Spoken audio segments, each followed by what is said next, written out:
teacher, and I could family, so thank the my teacher and where we want to go in the future. So we're gonna go ahead and get started. We're gonna have our first speaker to come up. We're gonna ask Joe and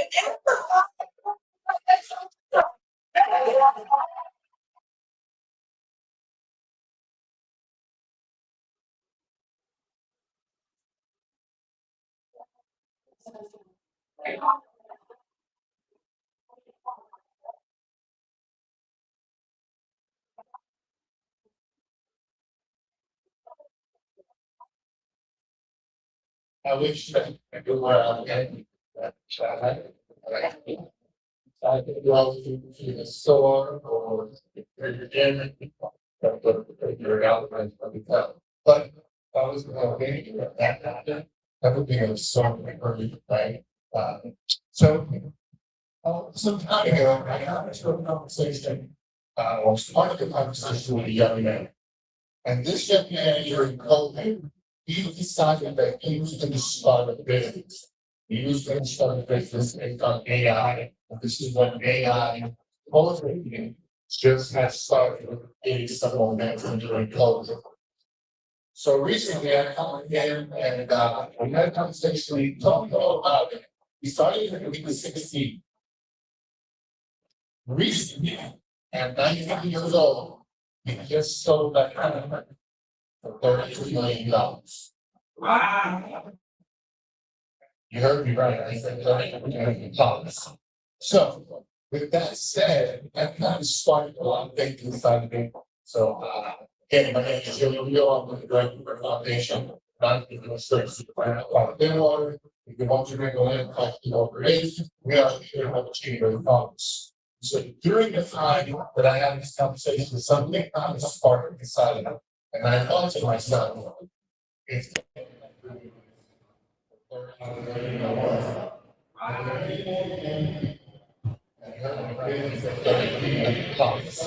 so, with that said, I kind of sparked a lot of things inside of me. So, again, my name is Joe. I'm the Director of Foundation. Not research about thin water. We want to bring a land collecting over age. We are here to help achieve your problems. So during the time that I had this conversation, something kind of sparked inside of me. And I thought to myself, if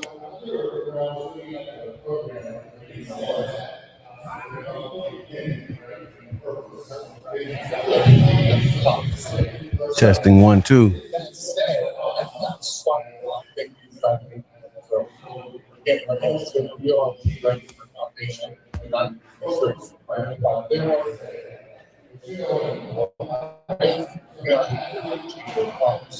So during the time that I had this conversation, something kind of sparked inside of me. And I thought to myself,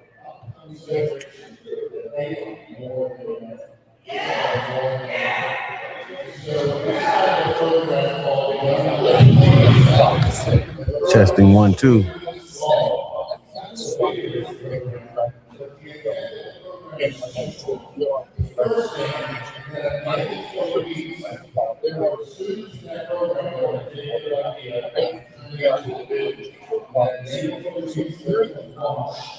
Fully functioning, legitimate LLC business ready to go.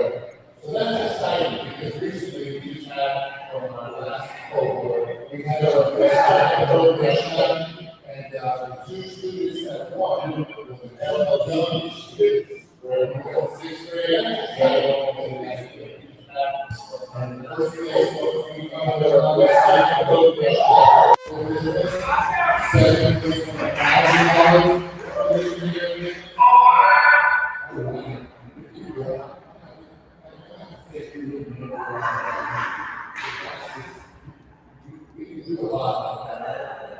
and so then what we also want to do is we want to have every student want to pay for every student's LLC registration, all the fees that go along with launching a legitimate business. So based on our funders and people who have been sponsoring, we've been able to do that. We're going to be starting our next cohort, and we already are recruiting students. So what is my call to action? My call to action is that everyone be get today is that not everybody lives somewhere that's very program. I'm sorry, but you don't all know about that six-grade program. But you know people, you know students, you know folks, you have grandchildren, you have children, you have nieces and nephews, you have neighbors, and I want to tell you that you can make a difference.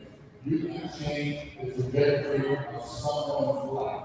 You can break that generational curse and have something transform and change things moving forward. So like I said, I want to my whole action is that I think we have signed up, we have the ability, but you know, students that are in sixth and 12th grade, they have an idea, they have a spark, they have a passion. You know the students I'm talking about, the ones that get in trouble, the ones that get in trouble in school. One day they get sick, they have something else burning inside. I advise you to have that and see. I will say that, at the end of the program, that there is this competition called the national competition, where the student, one of our reps, and their family will be flown. This year is going to be in Dallas. And it's about 18 different presentations. It's kind of like a shark style. You watch shark style. It's kind of a pitch that way. But 18 different presentations. If they win that competition, they get a full ride, 4 years of RIT, our President of Technology, or another school. And they also get $10,000 to start their business. Now, I don't know if there are any entrepreneurs here, or any small business owners, or anyone who's ever attempted to do that. I can tell you right now, that $10,000 will go like that to start a business. And so, we want to empower this next generation of entrepreneurs. I want to see, forgive me for saying this, but I want to see more brown, more black, more younger, like because the truth of that is this. If we're gonna make changes, they told me the other day that you can't teach no dog on tricks. I'm old, but I'm not a dog, but basically, we get a lot wanting to change the way my life. But if we want to get like, if we want to make a change, we've got to go back to a fair. That's how we're gonna make the change. So I encourage you to share the information, to kind of spread the word. If you want information about our program, please go ahead and drop me an email. I can send you information. But I just want to thank you for your efforts to be here. Sometimes you kind of look around and the room is not exactly full yet. But all it takes is one person to change the world. I was asking you to families forgot how that worked out. There wasn't. But thank you.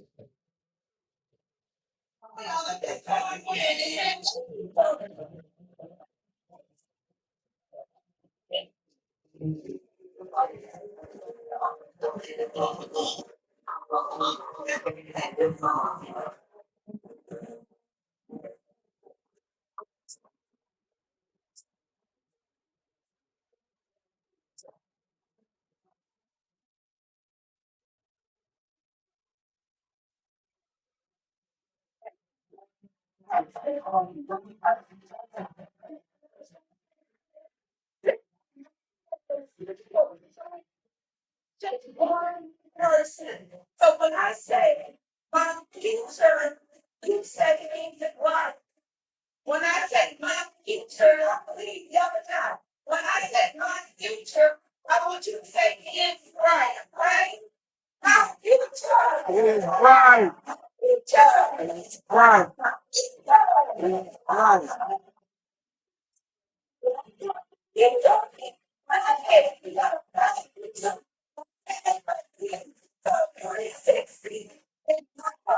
It's all about the power of young people to go to the next level. You will see you guys soar as high as you can go. So that's how we're going to empower you today. So here, when I say empower, I want you to say to win. When I say power, I want you to say to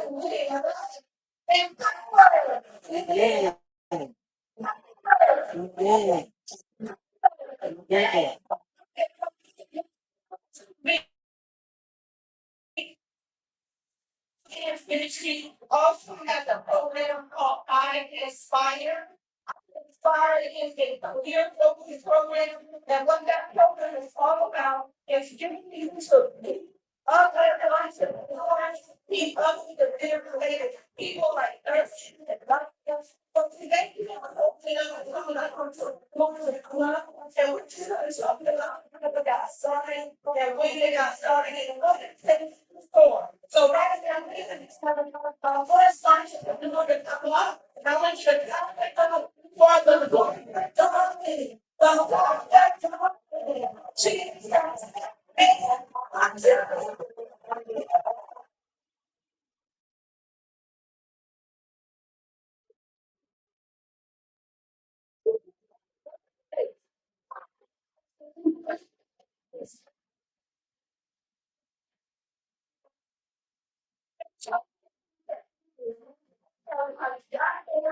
And tell them what they need to do to soar.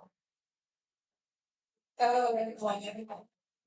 I think the biggest that I found in was some sort of research back in 2006, October of 2016. It actually generated from my colleagues. Believe it or not, I was over the prayer team at my church and they doing all of everything. So I just started down with t-shirts. And my president saw it and actually spoke to my he thought he get it started, and get any number of anything and things like that. Reached out to him, he would have already knew the big guys and give it me. But I would say, hey, do your research first. Because you can jump in and leave first, but not really know where you're going. And you can stretch yourself too thin. So you have to find your niche for your specific audience of what you want to present your business to. I can say with t-shirt printing, I've had an array of customers over the last 8 years. I found from how to tell that I'll make corporations and churches on both orders. Just to keep it real, sometimes the smaller orders can give you the most pay. And the smaller ones are for the bigger companies, they know what they want, they know making, and they have money.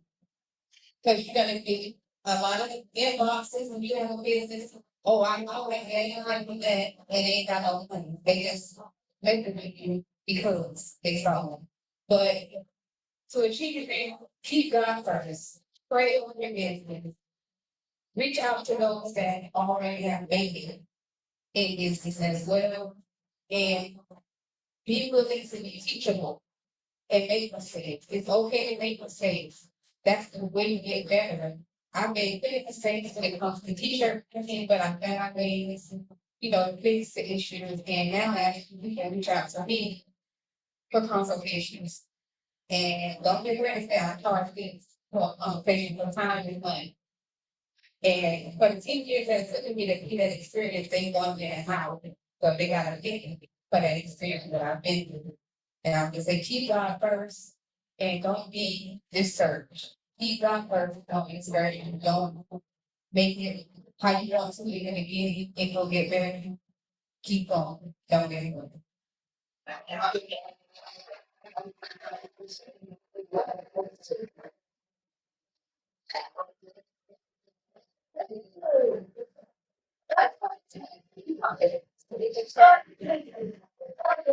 T-shirts.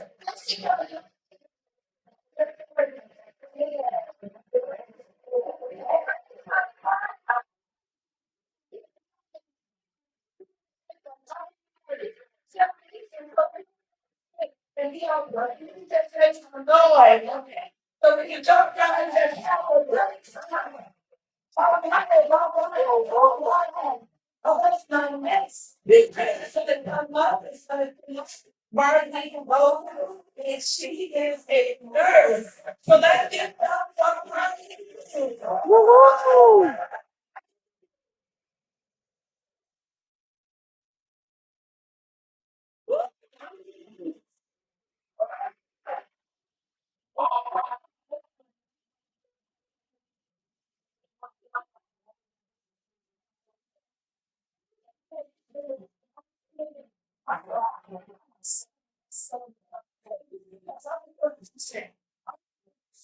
So that's talk about nursing. I've been nursing for 2 years.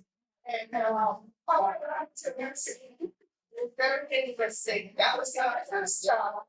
The computer programming. And I had to have a pretty much assignment for 1,002 hours. So because of what the nurses did, that made me not go into nursing, just with computer programming. So what I'm encouraging young people is this. You guys, there is so much knowledge and wealth in, I mean, yeah, like the service of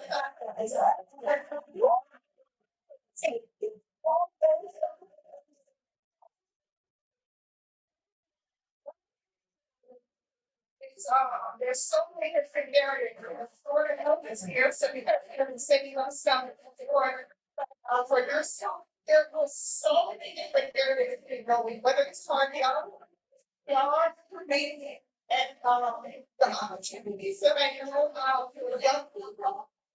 Get into hospitals and start volunteering.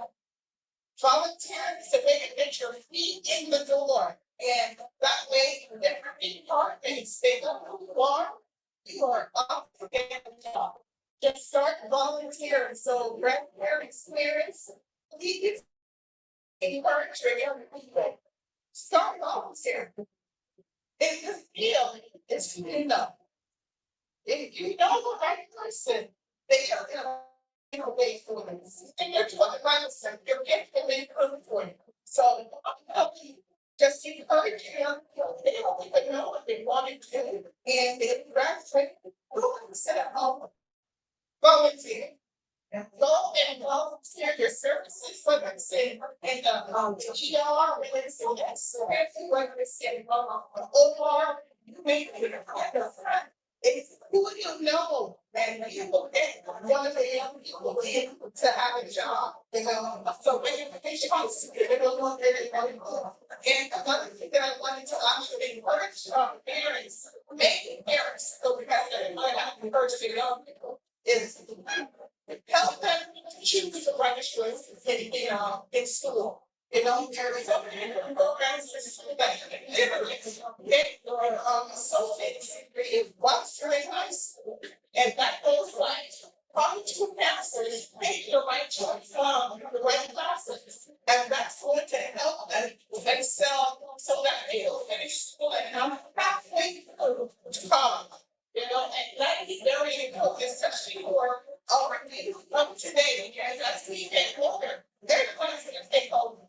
They are the ones that people help them to make guide them in the direction that they should be going. Healthcare wise, you know what? We're gonna be like decline, and we all want kids to be in healthcare. Believe me, I encourage a lot of young people. Get into healthcare.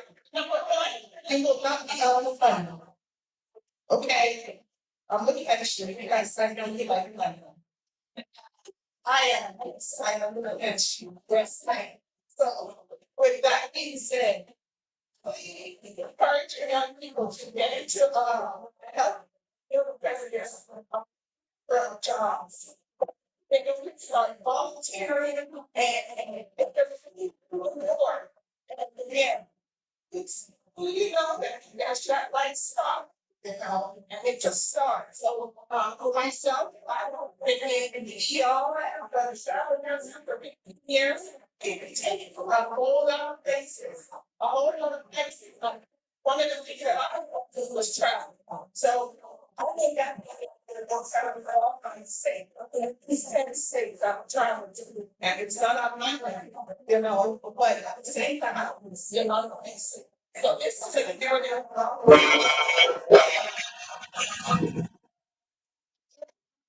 From this, just say, so then he's encouraging young people to get into the health they're feeling, and I imagine really understand. They also recognize their city that they're doing that. So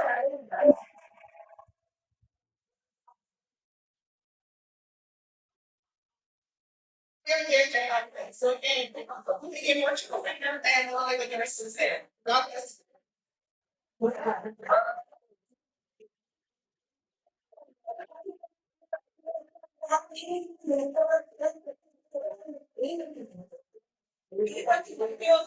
People here, so that you can have sensitivity with your own important is to your potential and how far you go. So the next test is gonna come up and it's gonna be young boss academy. So I'll teach what you're in. Young.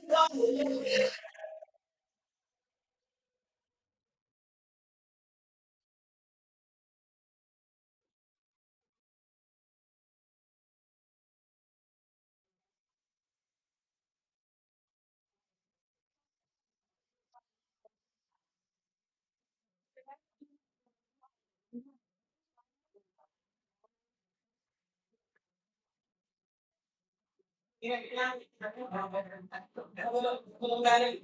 All right, okay. So, outside.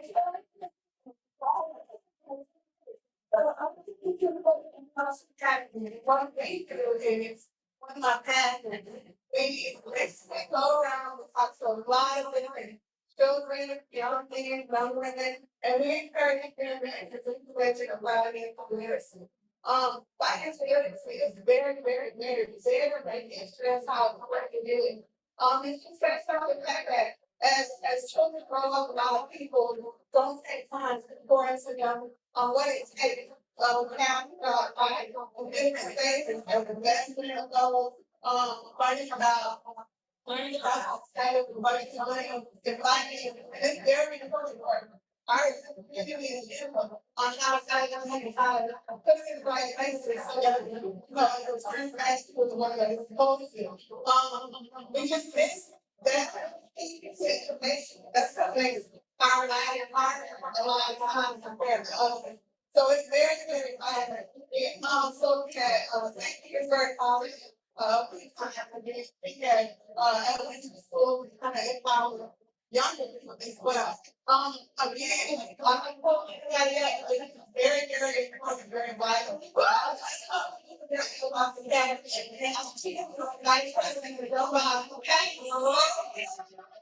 Okay.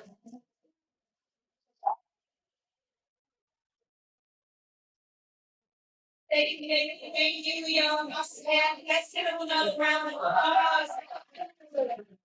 All right, and last say smart, you say thing, smart. Smart. Oh, we're looking back because we like you, right? So when I say smart, you say thing, smart. Smart. All right. So another trick. We like to dance sometimes. Like I'm all my that are here today come right here in the front door. Cash, Toby, Marciano. Anybody get out there I'm going to we're gonna play a nice little game. So don't hesitate. Right there, right there, right there. Come on, come on, come on. Jane, don't talk to anything. Tell me anything.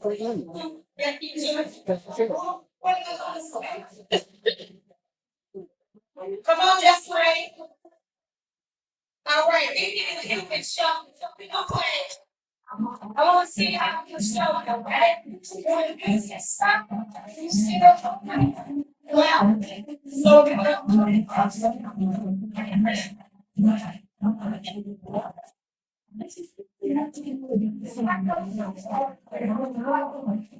all right. 1, 2, 3. Come on. This is come here. Do it recording. Come on. Come on. Come on. Come on. Come on. Where, who else is there? Okay, yes. You know, I'm gonna give up here. This is a day with you guys. We dedicate this time and this energy for you guys. We want to make it special for you. So we're gonna get you active. We're gonna get you moving. We're gonna get you happy. And that's how we're gonna do it. Okay? So don't be shy. Don't be scared. What's on that shoe? It's not about me. It's not about How you doing? Good. Wait on a few more participants. Brother Drake, let me something if you want. Everybody understand? You know what?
That's not okay. Brother Dre is silent again. That's all.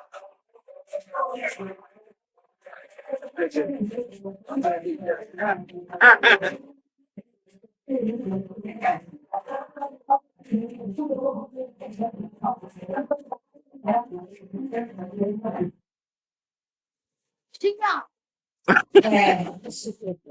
And that's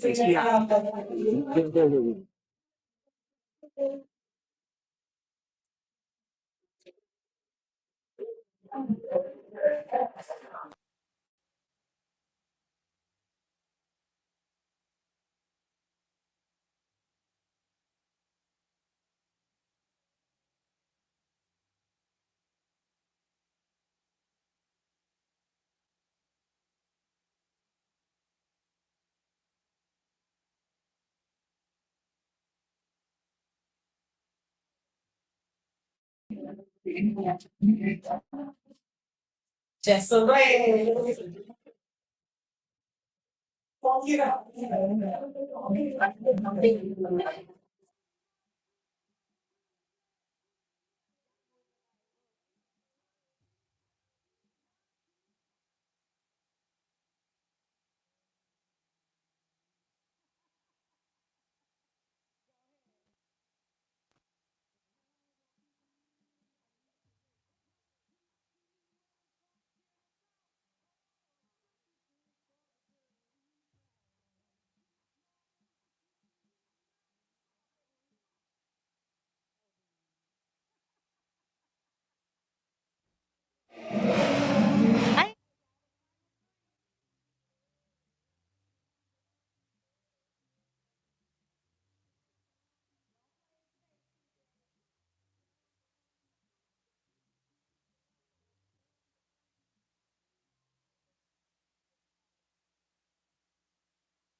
smarter than the words you wrote. Well, my microphone is, that's all it is. So the man that is faithful with little will be faithful with much. What we do or what we have will determine how much more we're going to get. And too many times we're focused on somebody else or what they're doing, and we're not focused on what we can actually do because we're not seeing that we're actually winning. A lot of us feel like we're losing. But the power of us is already winning because everybody's a millionaire. Everybody is a millionaire. It's just the only thing there, depending on what you do, only get started. Right. So we're not paying attention to the right things. Right? We're not paying attention to the right things. Let me show you how a lot of the times we're not paying attention. Let me, you guys repeat after me. Red. Yellow. Blue. What color is grass? Hold on, man. I said repeat after me. Red. Yellow. Blue. What color is grass? Come on now, y'all paying attention now. All right, cool. And see, we do things just because other people do things. We don't even ask, are we doing the right thing? You know, there was a time, I heard this story. There was a book called The Secrets of the Millionaire Mind. And I know I'm not talking about how to kill your debt. I'm not talking about how to invest in the stock market. That would probably be the next class because more money won't fix our money problems. It's our mindset around money that's going to fix that. So let me tell you the first thing that came to me when I was reading this book called Secrets of the Millionaire Mind. Right? There was this woman and she was baking ham on Thanksgiving for her family, right? And she was baking this ham, and her husband said, why do you cut the ends off the ham every time you put it in the oven to cook for all of us? And she said, well, because my mom did it. My mom did it, so I do it, right? So he said, you know what? I'm going to call your mom and ask her. So he said, you know what? Let me get on the phone. He calls her up. He says, I'm here with your daughter, and every time she cooks ham, she cuts the ends off. And she said, the only reason she does it is because you said that you do it, or she saw you do it for many years. And she said, well, it's because I watched my mom do it.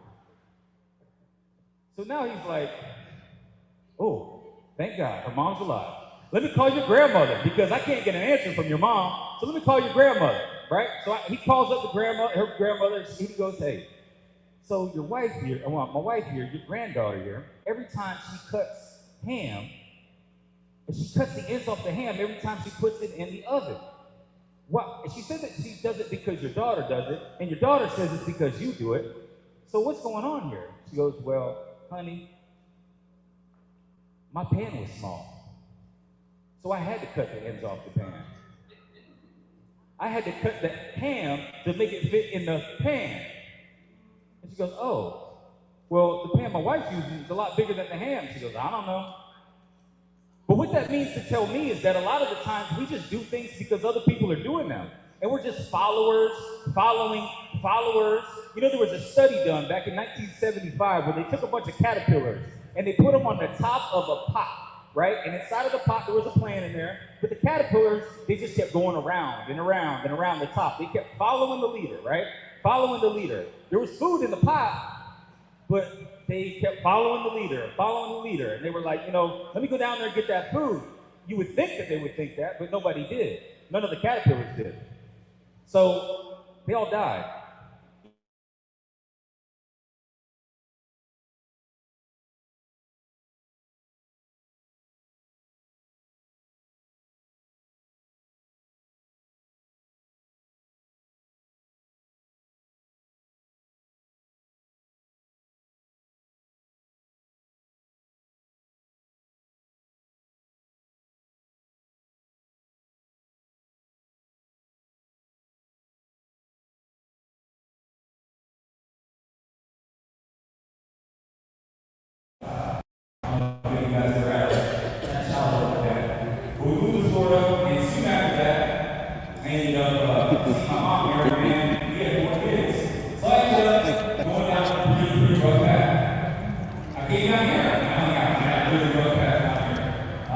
So back and forth, they were part of a couple of different places, and we used to sell drugs for a long period of time.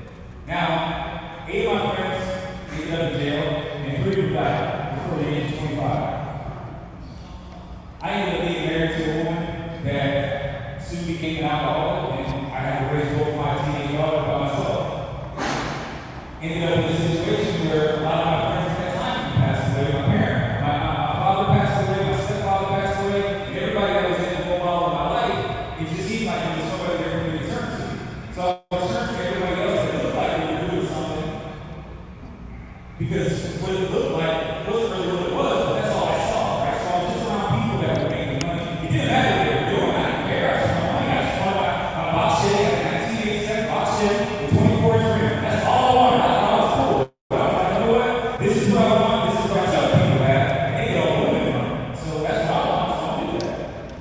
Soon to realize everything fell apart. And then a single dad with $2 sitting at home where I attempted to commit suicide because I just couldn't handle all the stress. Come to find out, that's what God's going to do. Was my focus because the pain wasn't punishment for what I've done, it was preparation for what I was about to become. And a lot of us are finding some at times where we think, all right, you know, this person's going to tell me how to make money, I'm going to listen to them. But what does the Bible say? Check the fruit. Check the fruit. The moment I started checking the fruit, there's no results. And everybody was just telling everybody what to do. And now on social media, you got people that are selling courses. See, God has a course in y'all's life, kids. God has a course in y'all's life. But in order to focus on somebody else's course, it's going to take you off course. God has a course for your life. There's somebody online selling their course. But if you buy that course, it's going to take you off course. Because the only money they ever made is selling a course. They went to ChatGPT and said, hey, you know what? Tell me how to do X, Y, and Z, put it in a program, and I teach you how to sell it to somebody. They become the person that actually has money. But you think it's like that because you can go to Google Pro and Nano Banana and ChatGPT and say, make a picture of me standing by a Lamborghini so I can put it on my Instagram and get a fly caption and then be able to convince everybody that I got what it says that I have. But they really don't. I built a business consulting firm where I've worked with people that have made as much as $1 million in a day.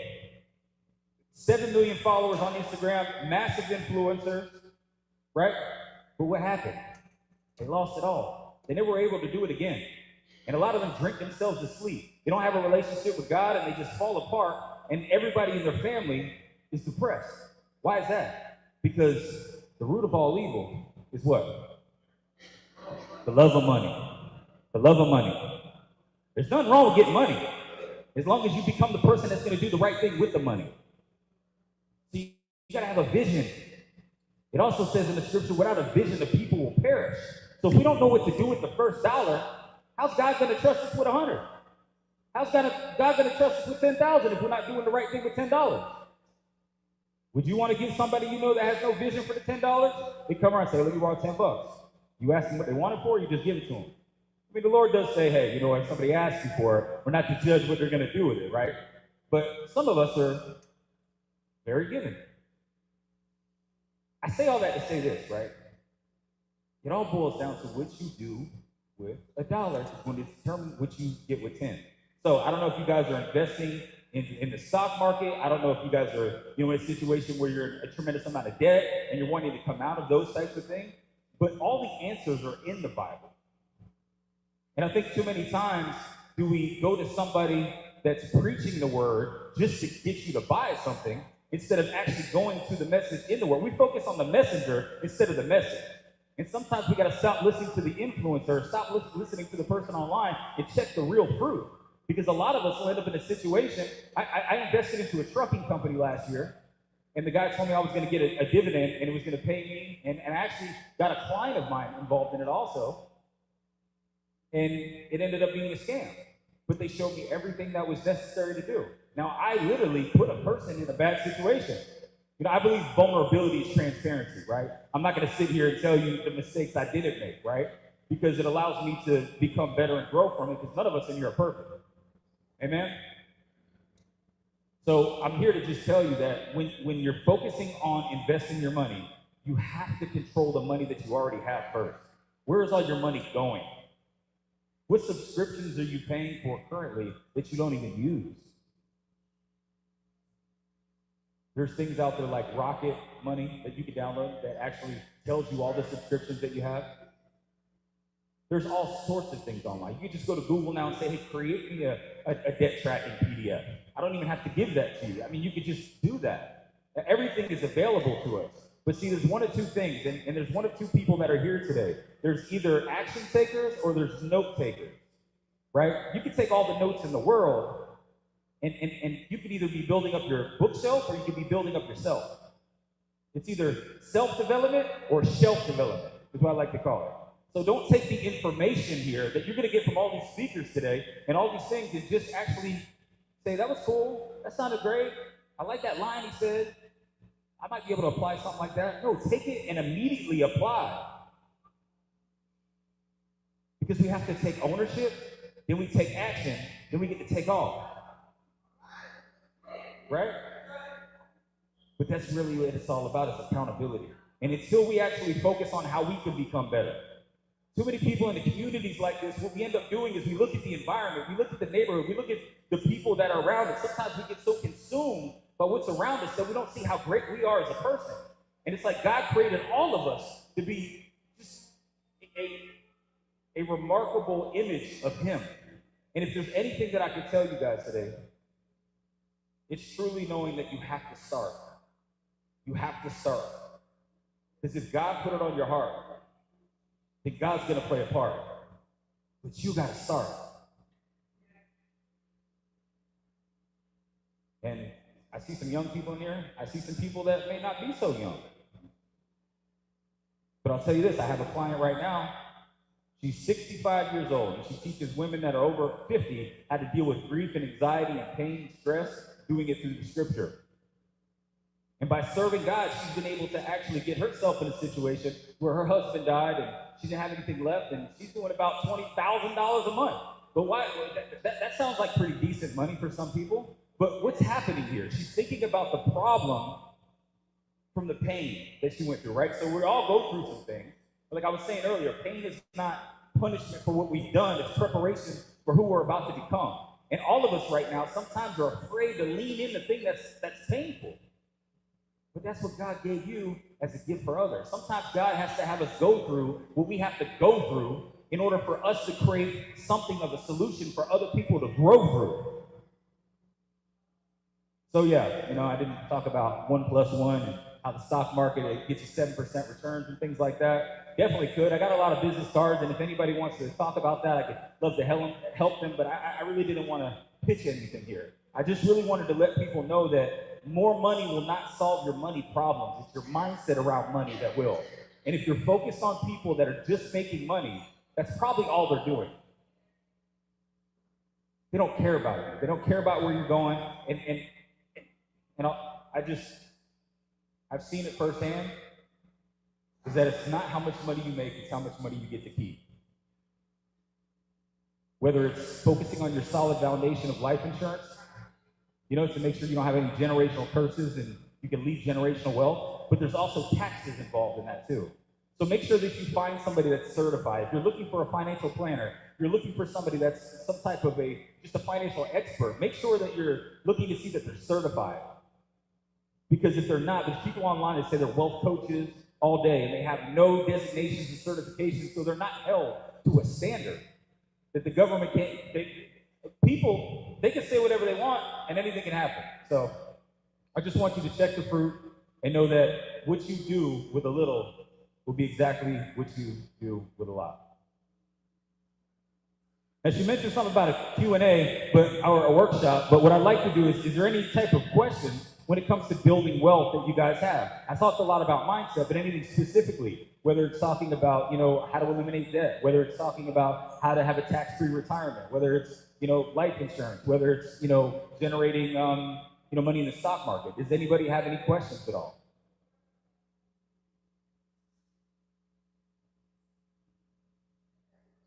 Okay.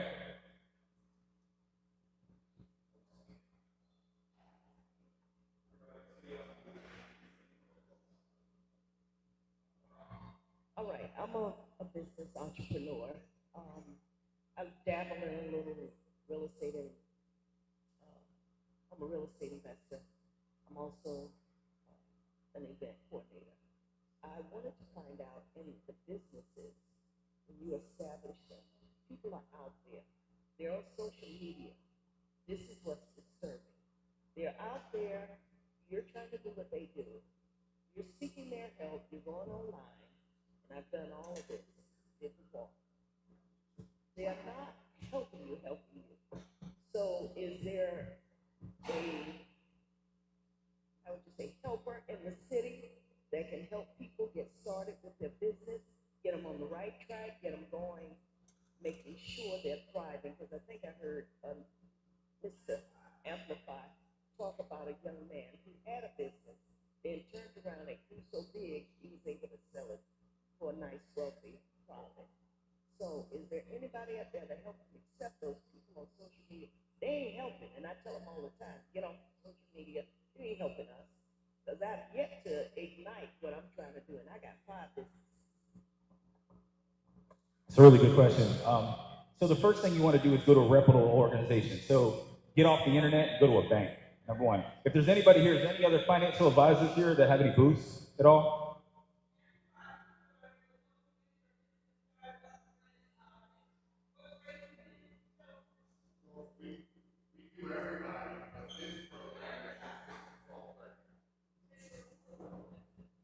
All right, I have a business consulting company that does help and specialize in that. I just didn't want to go ahead and pitch something like that. So I do have 2 companies. One is a retirement planning, where we focus on tax-free retirement, life insurance, and helping people leave generational wealth instead of generational curses.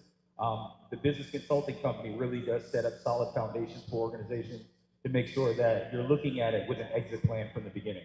So you're setting up the systems, you're working on your human resources, your HR, how to hire people, the right people, and how to let go and grow when it comes to leadership. So I, can help you with that. Yeah, service-based businesses. Yeah, so if you sound like toothbrushes or, lawnmowers, can't help you, bro. Okay. I'm sure I can connect you with somebody that you could, that's ethical. Anybody else got any questions?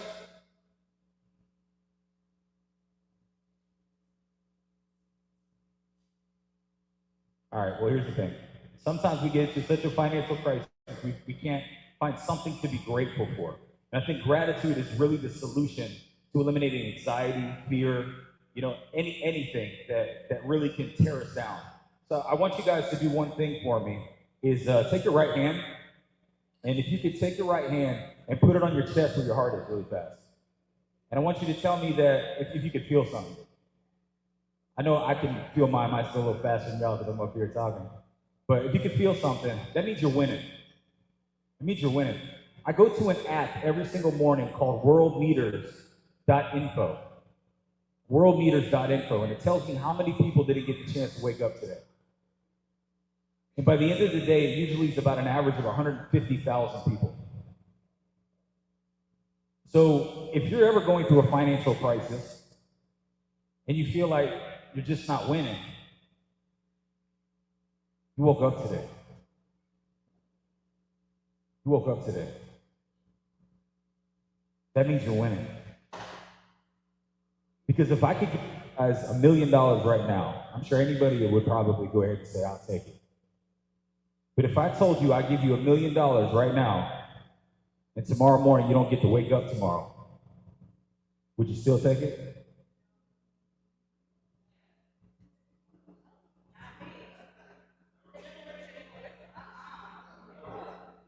There's nothing more valuable than life and time.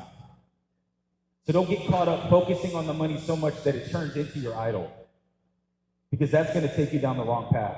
So if you start your day with gratitude, you say, thank you, God, that I woke up today, and start with that solid foundation, that's all you really need. So no matter where you are right now, just know that if you woke up, you're winning. That's all I got.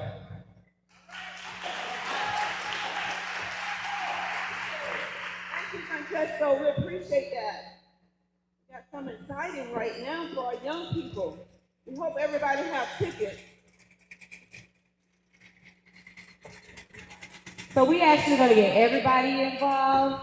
This is our money move. So when I say smart, you say money. Smart? Smart? So I'm trying to give away some money. Y'all don't sound like y'all want no money. So let me try it one more time. When I say smart, you say money. Smart. Smart. Okay. So I'm going to have Reverend Ward. We're going to give away 2. I think the envelopes, with surprisingly, and it is money. So she's gonna come and stick it out of my glass here. Pay attention to the last 3 numbers on your ticket, because those will be the numbers that I announce.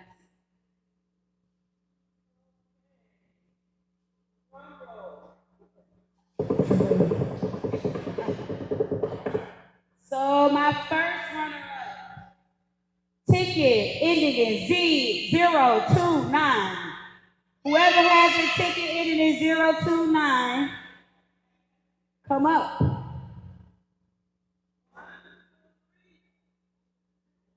Oh, nobody want my money. Oh, come on, you gotta, hey, let's go. Come on. I ain't coming to you gotta come to me.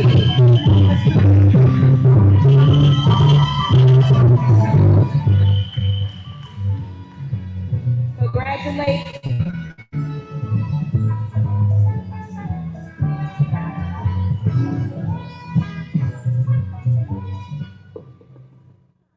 All right. All right, drum roll for our next giveaway. Be smart with your money. 054, 054. Woo!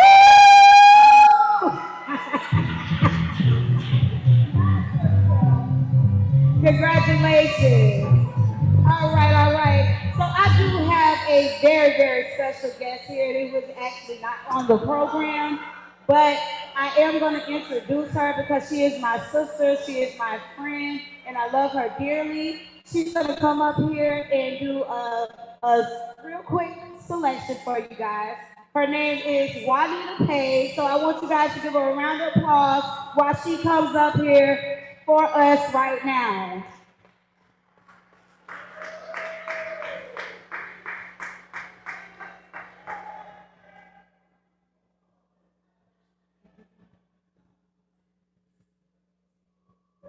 Please excuse my bare feet. Hallelujah. Hallelujah. I can feel the breaking of day. God is making a way. If I trust and not doubt, a change is coming my way. If I trust and believe, He's working it out for me. 'Cause it won't always be like this. For the Lord will perfect that concerning me. Sooner or later, it will work in my favor. It's turning around for me. 'Cause it won't always be like this.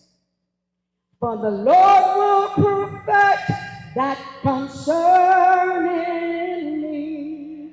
Say, sooner or later. Say it again. Sooner or later.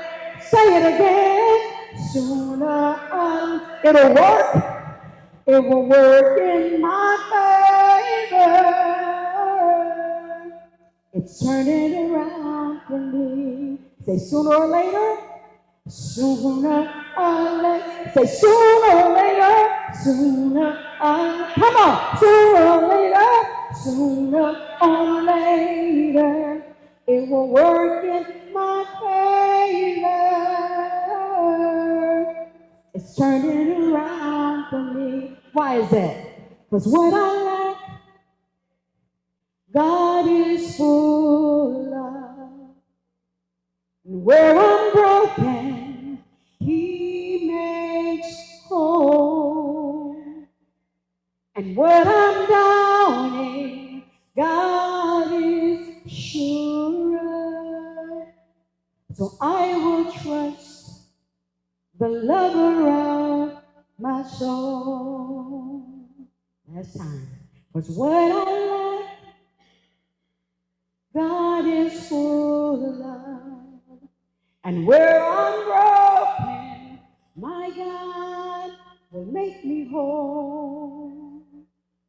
And what I'm doubting, God is sure.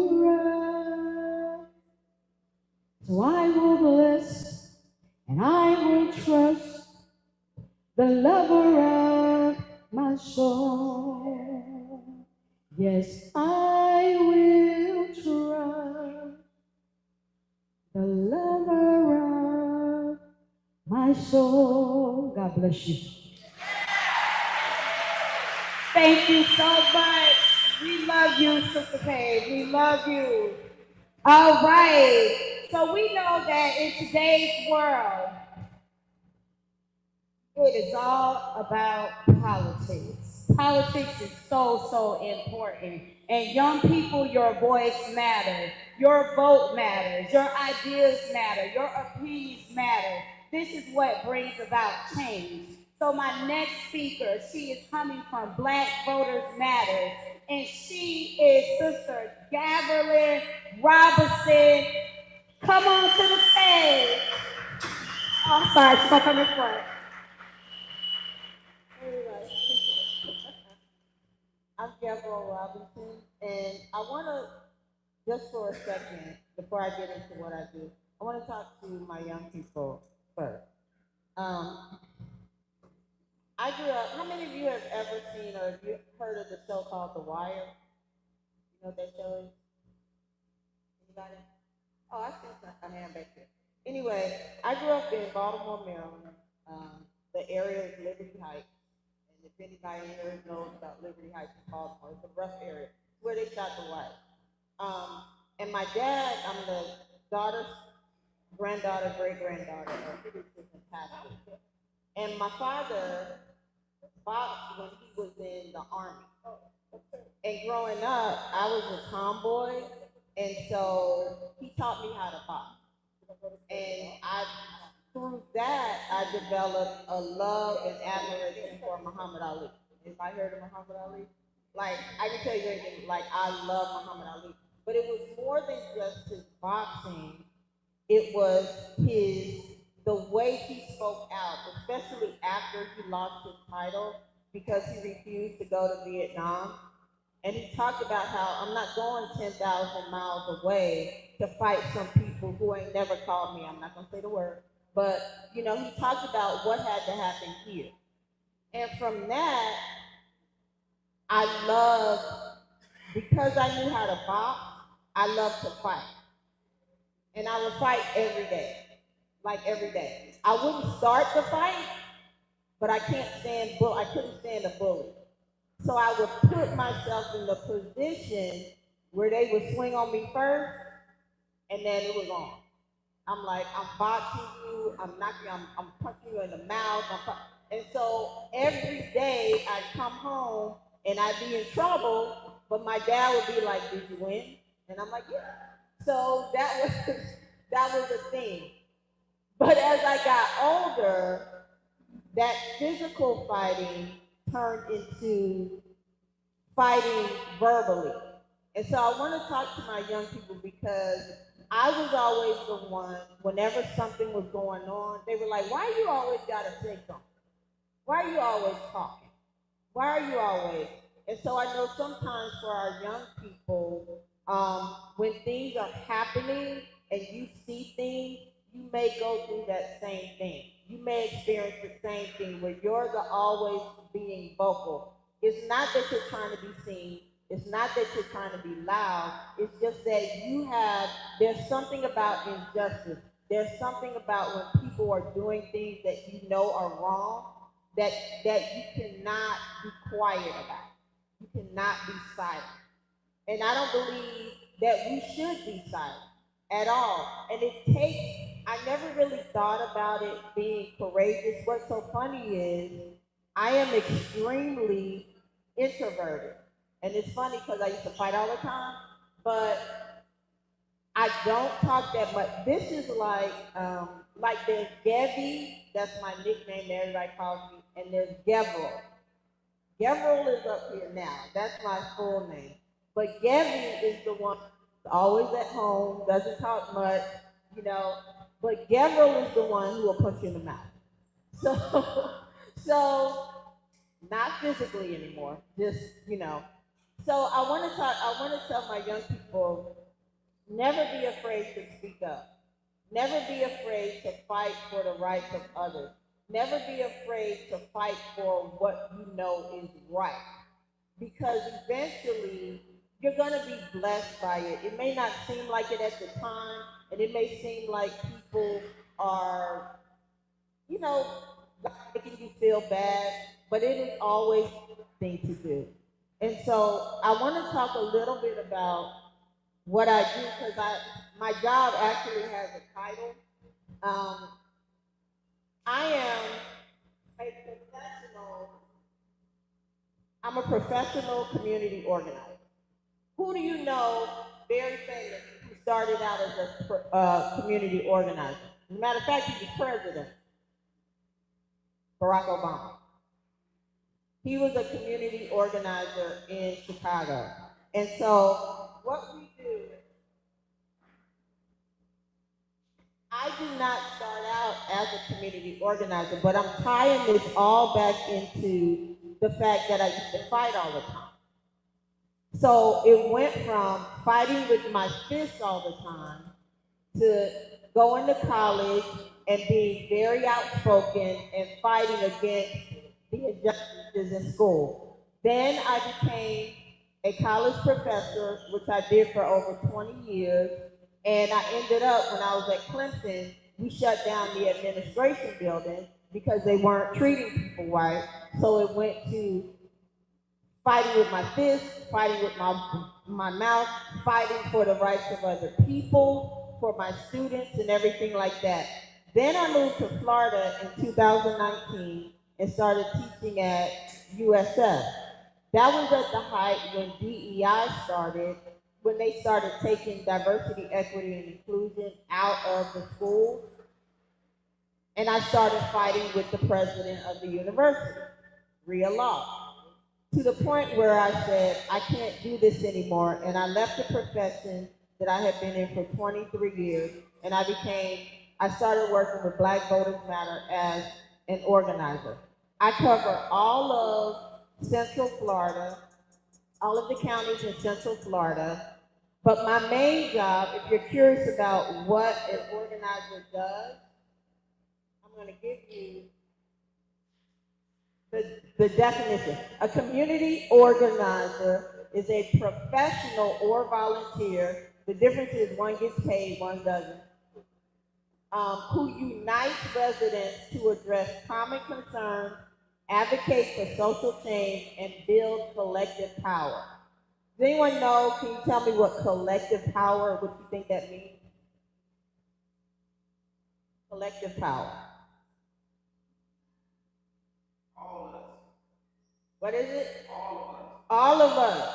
All of us collectively. There's no individual, because together we are so much more powerful than we are apart. So I build relationships, I connect with community members, mobilize action, empower leadership, and build organizations. One of the things that they tell us is that we should organize ourselves out of a job. We should be able to find new leaders to the point where I'm not even needed anymore. That the community, there are people in the community who can take care of the community and take care of the needs of the community. So I want to talk a little today to my younger people about voting and the importance of voting. Right now, for those of you who may not have heard, on Wednesday, the Supreme Court basically overturned the Voting Rights Act.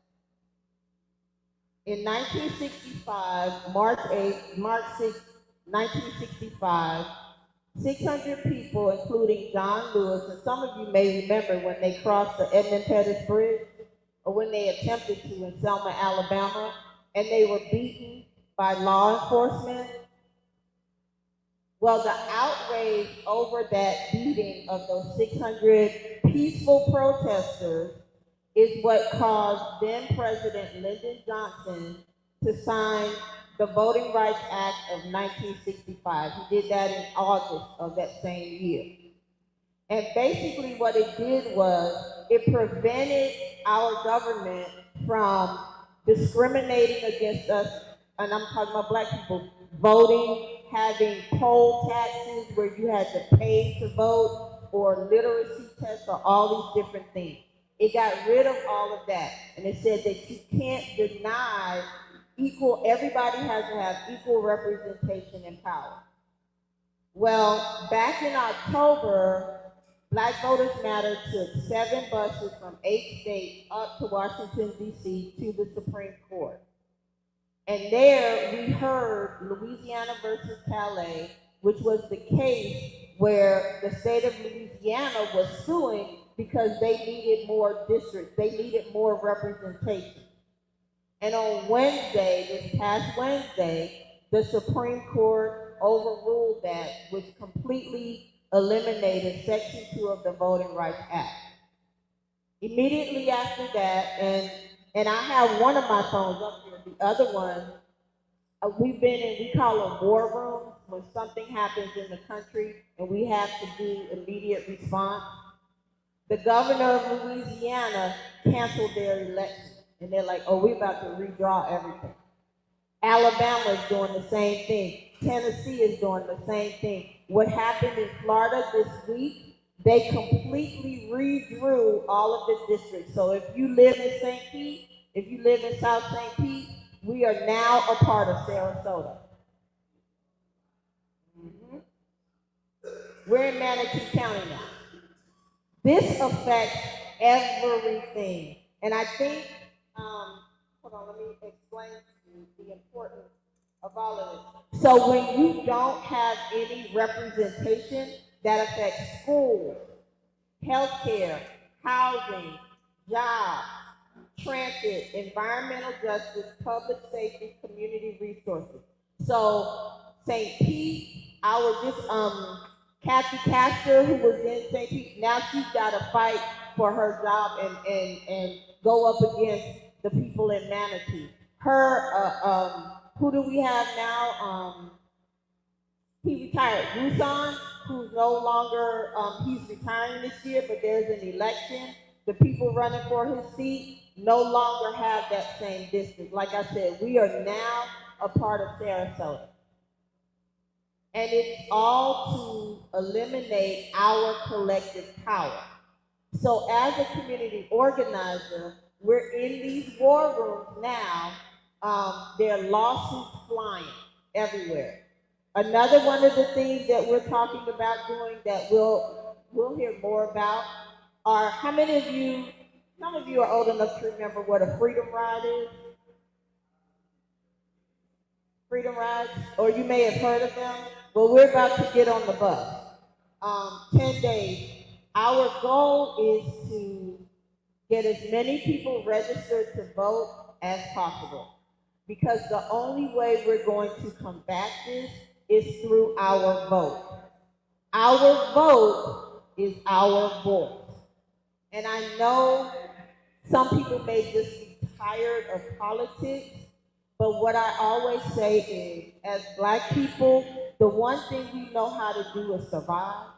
The one thing we know how to do is to get through all of the different things that are thrown our way. But I also say that if our voice, if our collective power weren't important, if we weren't powerful, no one would attack us.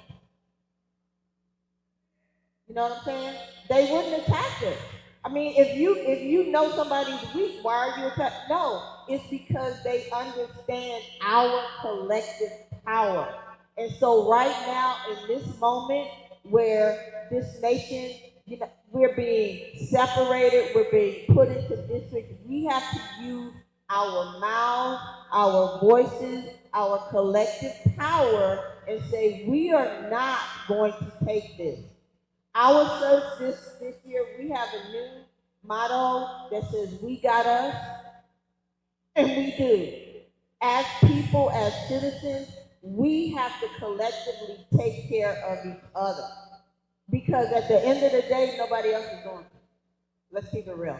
I remember growing up, and some of you may remember this too, if there were people in the community who didn't have enough food, the community would come together and make sure they ate. Or if somebody couldn't pay their rent, we used to have rent parties. And so you come and make sure it was a collective effort. And that's what we're going to have to go back to now, because we are going to have to take care of each other. Last year, our motto was, we fight back. And our chant was, when our rights are under attack, we don't back down, we fight back. And so, as someone, I wrote a column the other day, and I was thinking about my 92-year-old mother, and I said that I was tired. And I know she's tired, she's numb, like to watch something, the Voting Rights Act of 1965, to watch that come and then to see it go in the same lifetime. Our elders, people like my mom and people like others who were adults back then, they're too old, this is not their fight right now. This is our fight. We have to pick up that mantle and say, come on, y'all did it. It got dropped somewhere. Now we're going to pick it up and take it on in. So my prayer and my hope today is that we understand that we have power. We have collective power, and if we work together, there is nothing we can't achieve. There's an expression, they tried to bury us, they didn't know we were seeds. No matter what gets thrown our way, we're still here. We rise and we grow, and we're able to thrive in a nation that does not care about us as much as we obviously care about it. A nation that we built. And so today, I want you to, I know y'all are quiet, but before I go, this is all I have to say. I just want y'all to really think about this. Come over to the table, get some free shirts. We can talk a little bit more about this and about how you're in the future, you're going to hear about what we are doing. We have a bus tour that's coming. The We Fight Back tour is coming to St. Pete this month, because it's May. And we're going to be talking about this as we move forward with all of this redistricting and seeing where we are in these districts. You will hear if there are more lawsuits that need to happen and you want to be a part of that. Let's just do it, but we have to fight back. Speaking of that, so before I sit down, I want everybody to do this chant with me. I'm going to say, when our rights are under attack, what do we do? And you all are going to say, stand up, fight back. I'm going to say it again, and then you're going to say it. And then I'm going to say, stand up, fight back. And you're going to say, stand up, fight back. Stand up, fight back. Stand up, fight back. You got it? Now, y'all going to stand up and say it, or you going to sit down? Come on. Y'all going to take or sit down? All right, so here we go. When our rights are under attack, what do we do? When our rights are under attack, what do we do? Stand up, fight back. Stand up, fight back. One more time. Stand up, fight back. Stand up, fight back.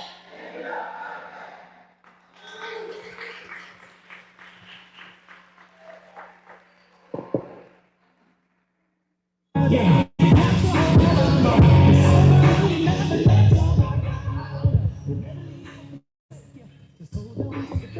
All right. Next, I would like to bring up Dina Hernandez from the PACE Center from Girls.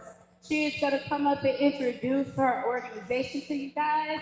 So let's give a round of applause for Dina.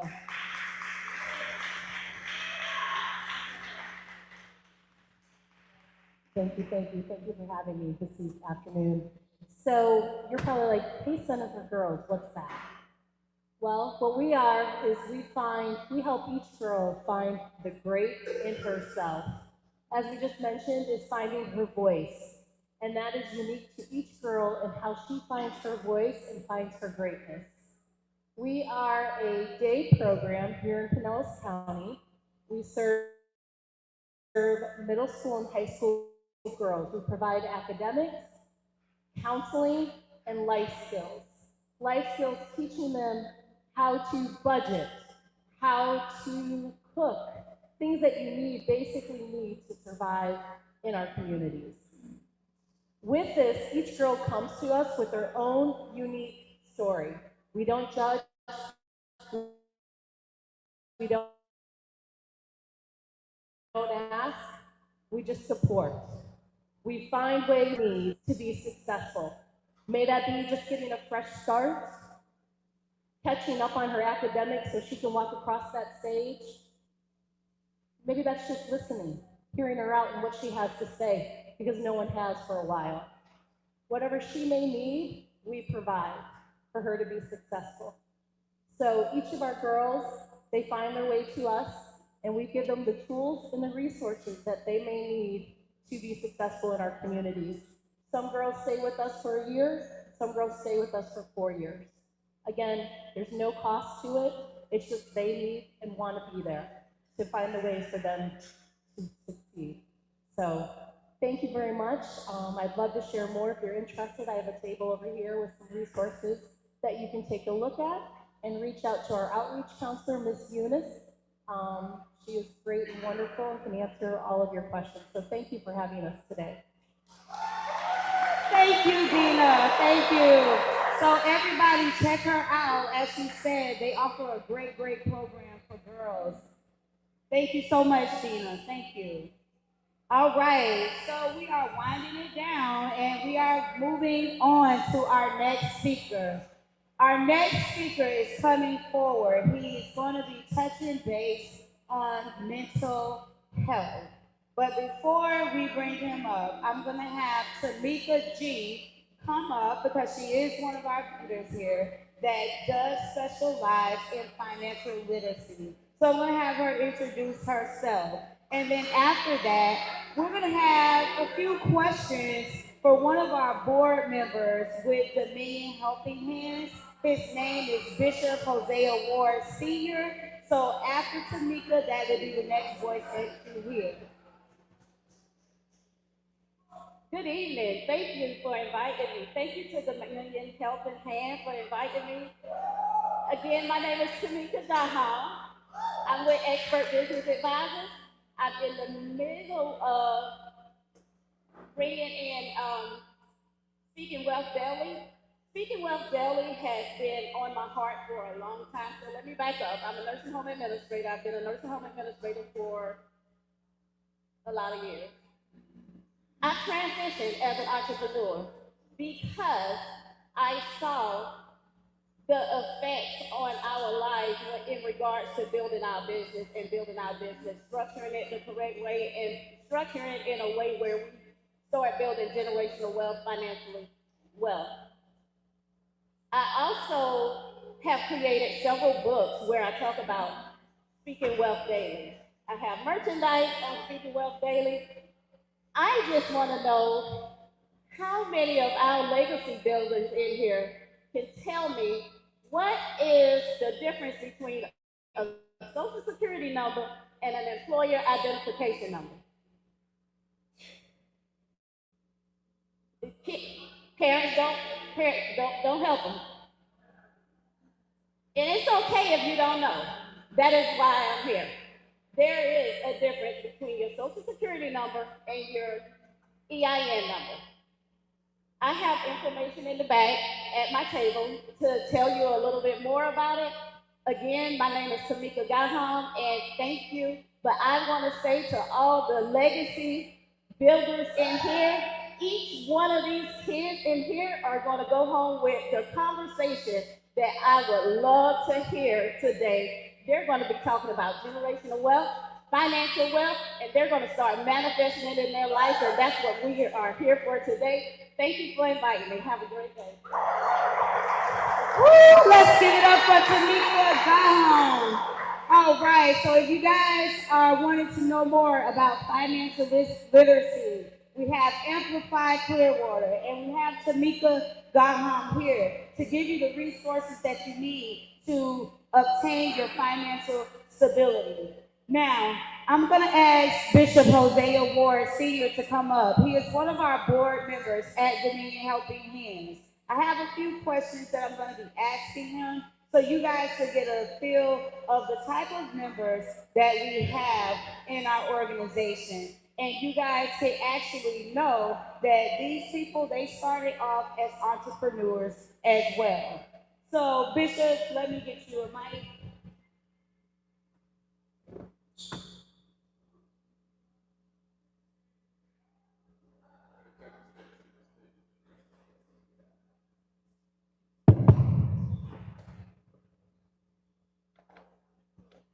Thank you, thank you. All right, Bishop, can you start off by introducing yourself to everyone? Yes, my name is Hosea Anthony Ward, Bishop Hosea Anthony Ward. I'm a member of Dominion Worship Ministry, Senior Pastor Dr. Bishop Eddie L. Solomon. All right, so what is it that you do?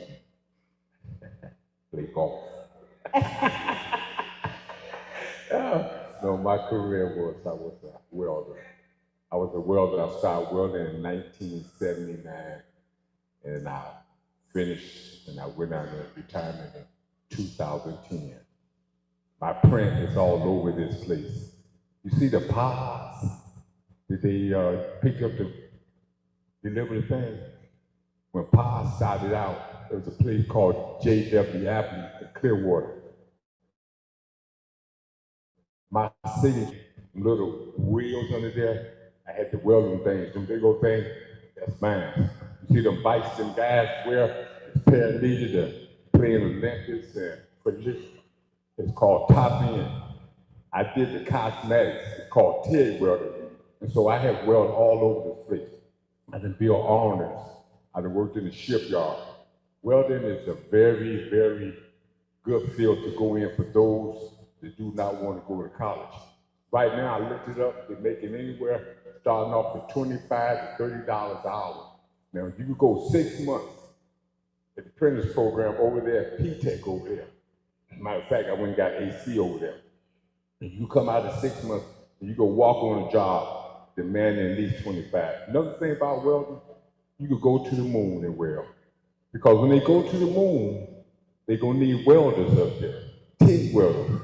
Everything on that aircraft is TIG welding. It's different phases in welding. You got arc welding, you got TIG welding, and then you get into the fabrication part of putting stuff together. So I retired as a master welder in New York. And Bishop, can you tell us about your time in the military? No, I'm gonna be He's gonna give us a short story. I went from college, I went to school for drafting.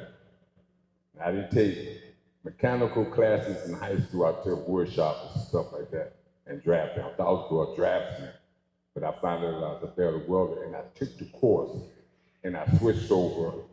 So from there, I went from college, I just joined the Navy. I was a welder in the Navy for 8 years. Awesome, awesome. So you told us about what you do.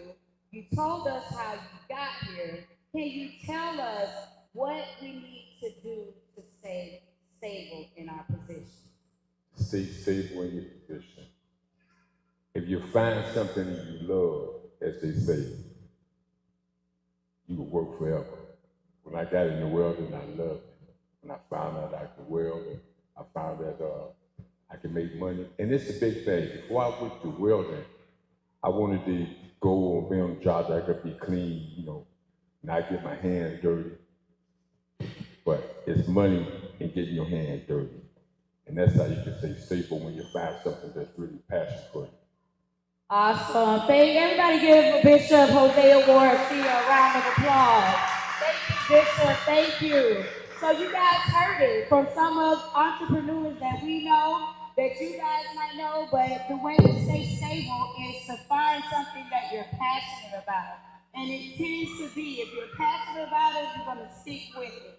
So find something that you're passionate about and make it your business and make it your money move. All right, so I want you guys to repeat after me. I am powerful. I am chosen.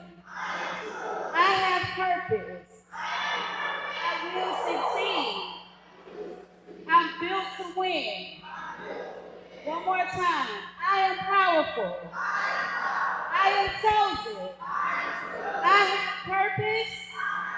I will succeed. I am built to win.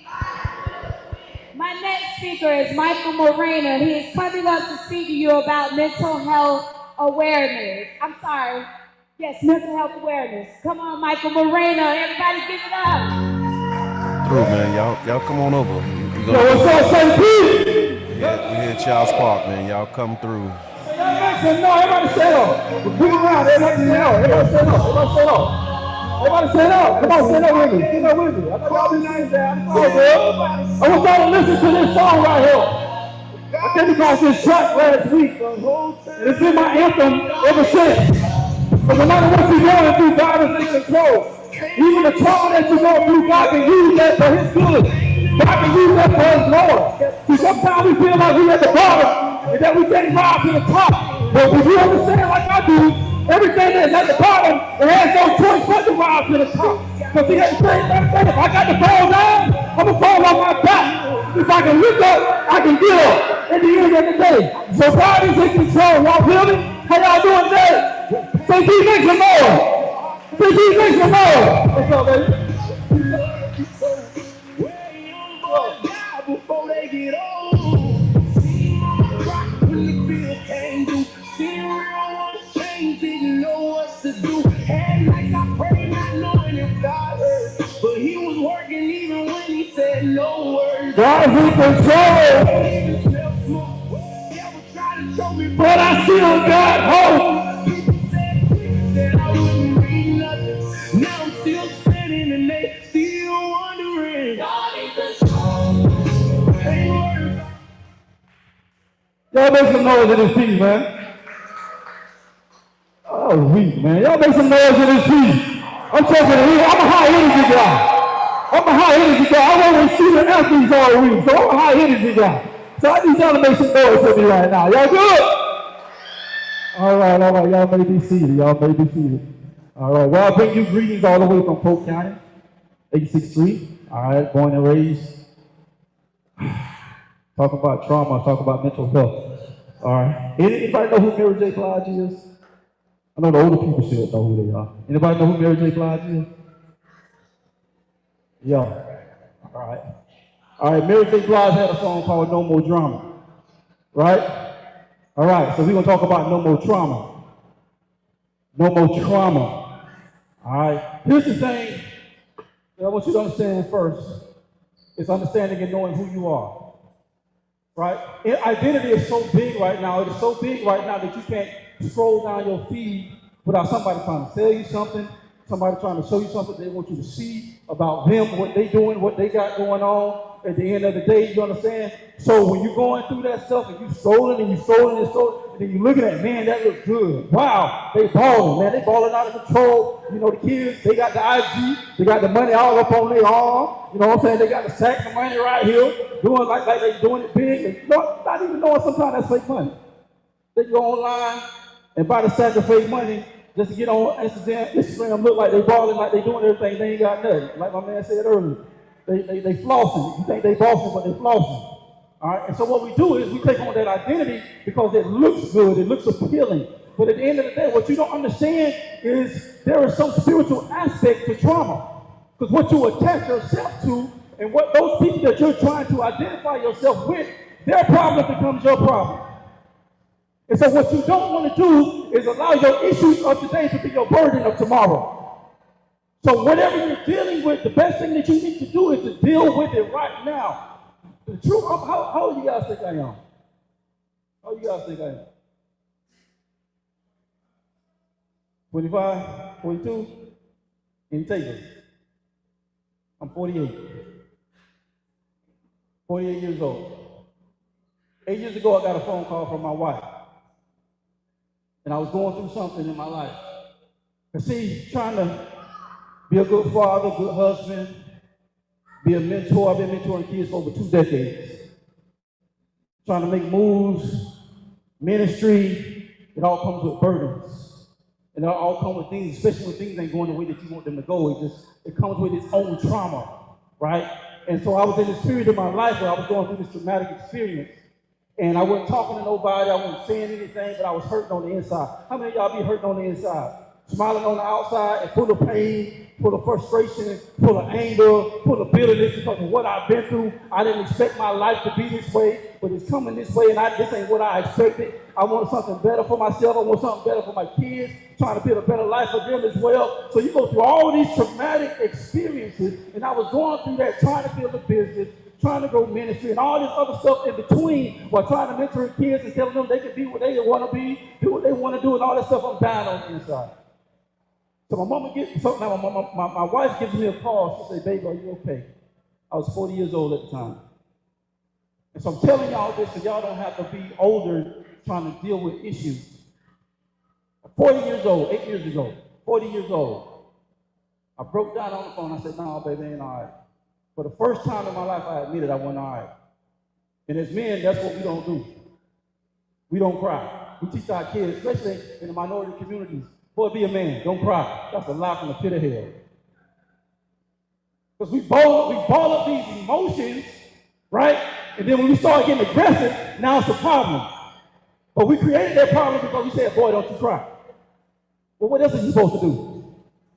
So now all this emotion is bottled up, and then he gets into an altercation in school because homeboy said something that didn't agree with my spirit, and so I got to handle that. Because now what happens is he found a release outlet to release what was already in the inside of him, but at the same time what's going on, and he still dies because that's not a helpful conflict. It's not helpful for him to release it that way. And so when I released that, it kind of broke me a little bit, and I began to gain a little freedom. See, because at the end of the day, I had to remember who I was. See, God created us in his image after his likeness. So at the end of the day, we are creators, right?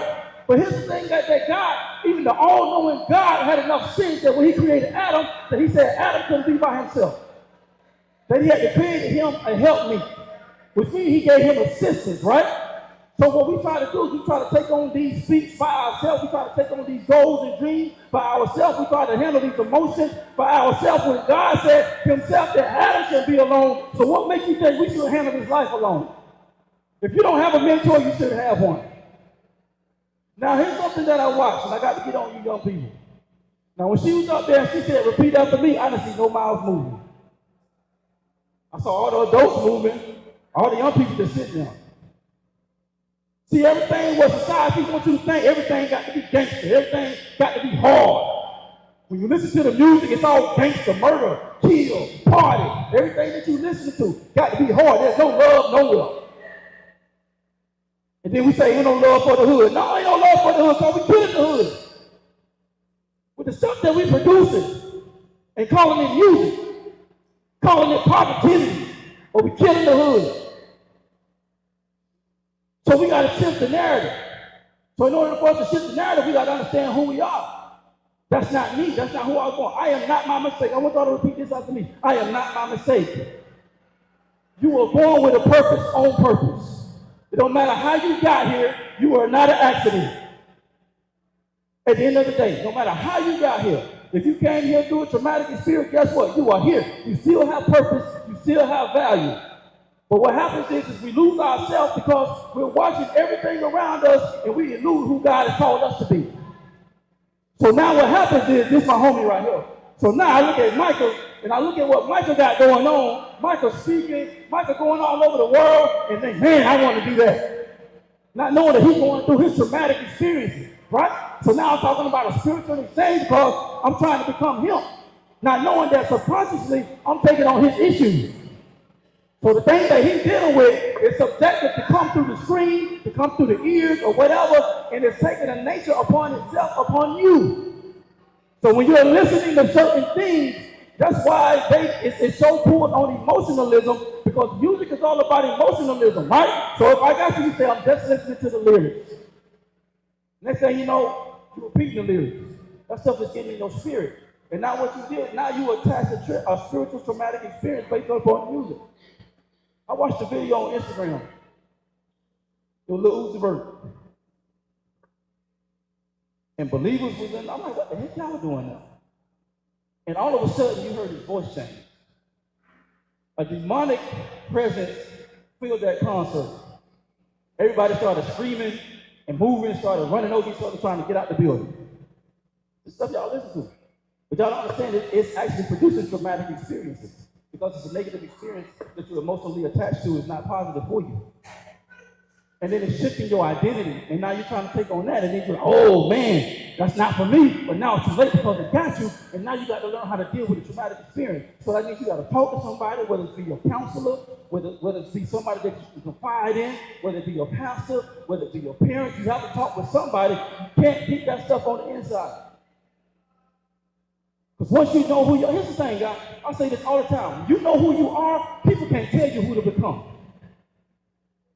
When you know who you are, people can't tell you who to become. What do I mean? Oh man, you should do this. Knowing you know you shouldn't do that. Man, you should be this. Nah, that ain't in my repertoire. Nah. But when you know who you are, people can't tell you who to become. There's a difference between confidence and arrogance. Confidence says, I know who I am, and I know what I'm capable of doing. Arrogance says, I know who I am, and I'm going to exaggerate that. I know what I can do, and I'm going to exaggerate that. I'm going to tell you more than who I am and than what I can do. That's exaggeration. The Bible itself says that you should not think of yourself more highly than you ought to. You know what that tells me? That I should think highly of myself. Because it says you shouldn't think more highly of yourself than you ought to. So that means I should think high of myself. No matter what you've been through, no matter what you like or what you don't like, you still should think highly of yourself. But guess what? You're still under development. And so my encouraging words to you today, if you're dealing with some type of traumatic experiences, I encourage you, as Paul would say, I beseech you, my brethren, I beseech you, my sisters, to go get that taken care of. I'm going to fast forward a couple more years later. Another traumatic experience starting to happen, y'all. I'm literally, it had now piled on so much, I'm literally about to have a nervous breakdown. So I went to my office at the church. So I went upstairs and I just went in my office and I just shut the door. And so my wife comes up, she just pops up, she gets off from work, she just pops up, she in there, she see ain't right. And she notices something different, like this is a little bit more deeper than what I've seen before. This is beyond my pay grade. So here's how you handle this. One of the things how you handle this. My circle is so small that it's a dot. There's very few people that I confide in that I can really trust with my deep issues, knowing that it's not going to be out in the streets. And so as I was going through this, my wife noticed, so I'm sitting there, I'm thinking she went home. She didn't go home. She saw my pastor. Now, my pastor and I have a very unique relationship. We grew up together. We're from the same neighborhood, right? And so it's a whole other story how I ended up up under him, because I was at a whole other church when God told me to leave and go to his church. And so we were friends, because we was friends before I was his spiritual son, and he was my spiritual father. We was friends. So our dynamics is totally different. So I'm sitting at my desk, and I'm going through it, y'all. And so I hear these footsteps. We are so spiritually connected, I knew it was him before he came to the door. I said, that's pastor. So he comes in, he peeks his head in the door. I look up, I said, man, I knew it was you. He just bust out laughing. He just looked at me, and he do what he does. One of the greatest men of God I ever met in my life. He just started talking to me, started asking me questions. Then he just started speaking life into me in that moment. The scripture lets us know that life and death is in the power of the tongue. Every time I get in front of artists, why do I talk about what you're speaking and what you're listening to? So young people, the reason I had to get on to you about that is because if you don't say nothing, you don't have the ability to create. What happened in the beginning? God said, and God said, which means he spoke. So if you don't open your mouth to speak what you want to happen in your life, guess what's going to happen? Nothing. Can we speak things into existence? Yeah, because God did. And if I'm created in the image and likeness of God, I have the ability to do the same thing. So he spoke life into me. And in that moment, that trauma, the traumatic experience that I was going through began to be released. Because as a young black man in America, I released pain that had been there for years. Frustrated, trying to make moves, trying to partner with people that take advantage of you, people that you think is going to help you, stab you in your back. We do all of that stuff. All that stuff just begin to pile on in relationships. Some of you are in a relationship and you're trauma bonded. You're traumatic. You didn't heal from the previous experience, so you get attached to this woman or you get attached to this man, and they ain't no good. You ain't no good. They ain't healed from their last relationship. You ain't healed from your last relationship. Now you trauma bonded because, man, girl, look, oh, you may be with your homegirl. Get rid of her. Homeboy, get rid of her. Man, I wouldn't do that if I was you, knowing that's opposite of what God said to do in that situation. Oh, girl, I want to do that. Okay. Who are we listening to? That's why I said my circle is so small, it's a dot. So when it comes to stress management, you got to have the right people in your corner at the end of the day. If I need to go and get a business loan, why am I going to go to the car dealership? I ain't trying to buy no new car. I'm trying to get a business loan. I need to be at the bank. So you got to be mindful of who is in your circle because they're going to lead you somewhere. Are they going to lead you to your healing or are they going to lead you deeper into your traumatic experience? Which all has an effect and an impact on your identity and who you are and who you're supposed to become. Because you are not your traumatic experience. You are who God said that you are at the end of the day. That may be a part of your story, but that's not the end of your story. Your story is still being written. You just got to turn the page. And guess what happened? When that traumatic experience starts to show up again, guess what you got to do? You just got to turn the page again. I always say this, y'all, that there is no secret to success. It's only a blueprint. If I give you the blueprint and you don't follow it, whose fault is that? Yours, not mine. If you give me a blueprint and I don't follow it, it's my fault. And what we like to do is we like to blame everything outside of us when everything is going on internally. And so if we really be true with ourselves, I got a shirt, and I should have wore it today. It says execution over excuses. It sounds tough. It sounds harsh. But like I said, I'm with student athletes every week. When that coach gets the play out, he don't want no excuses. I want to know, can you run this ball, son? Can you put that ball in the hoop? Can you run this play exactly like I told you how to run? I need you to execute. I don't need no excuse. So if you really want to be healed, at the end of the day, I don't need no excuses. I need you to execute. So if there's somebody in this building, if there's somebody's table that you need to go see, then you need to be there if you really truly want to be healed. Because here's the thing, what happens in life, y'all. We say we want this stuff, and we do the opposite of what it takes to do where, or to get where we say we want to go or do what we want to do. If you say, I want to lose 20 pounds, and you get with a personal trainer, and the personal trainer says, all right, I need you to meet me at the gym at this time.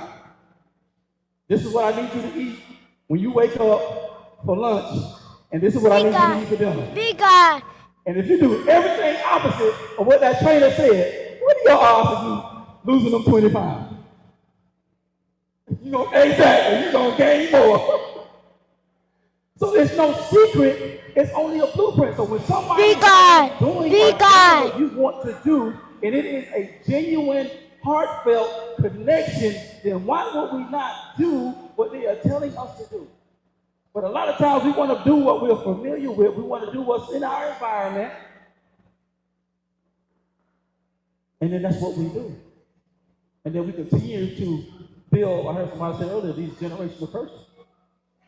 Because now it begins to turn into a cycle.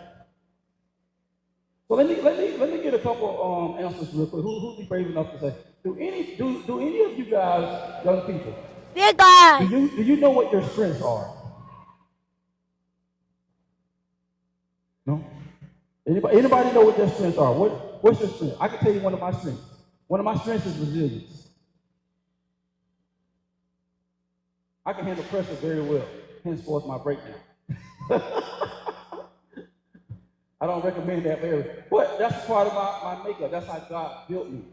Ever since I left the house at 21 years old, I got married at 21, my wife at 22 years old. We will be married 30 years this year. Thank you.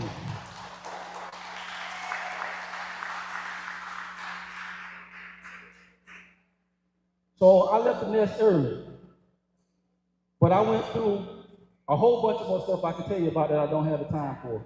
At a young age, y'all. At 22 and 23 years old, trying to build a life for myself. She good. Not trying to be like I made all the bad decisions and no. I was, and I don't say this arrogantly, I say this confidently. I was pretty sound with my decisions. I didn't know I was a leader till I got older and people were telling me I was a leader and I didn't understand it as a young child. All right. And so what begins to happen is over the years, all this stuff just begins to get backed up.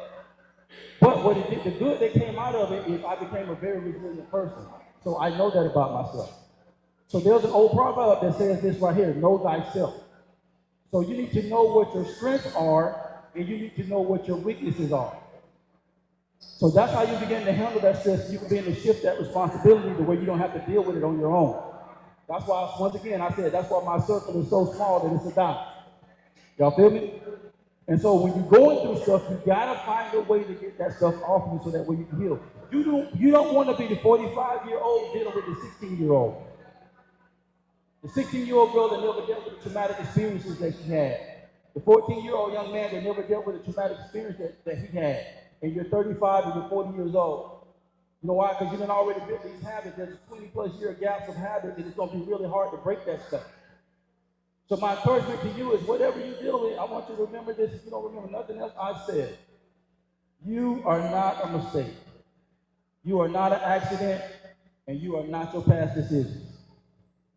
Because you got now into the rest of the life that God calls you home to shift the narrative because you are in control of your story. He gave you the pen. What are you going to write? Love you guys. That's my time, man.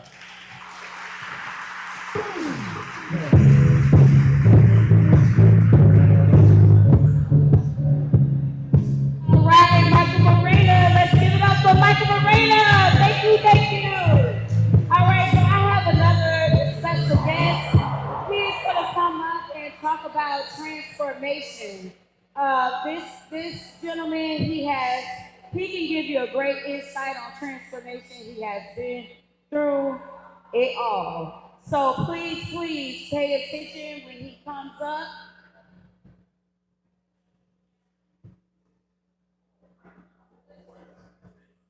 I have Poise Spencer coming up to speak to you guys, to you young boys, especially you young men. Please pay attention to the experience that's coming here right now. How's everybody doing? My name is Troy Smith, and I've been through a tremendous transformation myself, you know what I'm saying? God has really blessed me in my life to put me back out here. I was sentenced to a life sentence, and I thank God that I'm back out here to speak to all the young guys and people, young, old, whatever you are. I spent 43 years in prison. I've been out here for 8 months. But you know, God changed my life around and turned me around. And you know, these entrepreneurs, what they tell y'all is very helpful for you all, young and old, because they're showing you a lot of things you can do right now while you're young. Because you get old, there's nothing more you can do. You understand? Disability and everything else. But I thank God that He has helped me transform into a better man I have. I've been in CDC programs. I got my OC10 license. I'm certified for FEMA. I drive forklifts, backhoes, and I learned all that coming out. And stuck with the program after program after program. These programs have built me to be the right man that I need to be. These entrepreneurs are real because they told us about that when we were in CDC and CTP. So those things are very real for an individual to be into. But you have to keep one thing in mind. You have to always keep God first in your life. He's the only one that opens those doors. When they doors close, He will open them. But you have to keep that faith and keep on moving. Don't let nothing go, and don't let nothing disturb your groove, because that's the way life is. You understand? But some people don't understand other people, but there's always a change in life. So you have to keep busy and keep your foot in front of the other one and keep it moving.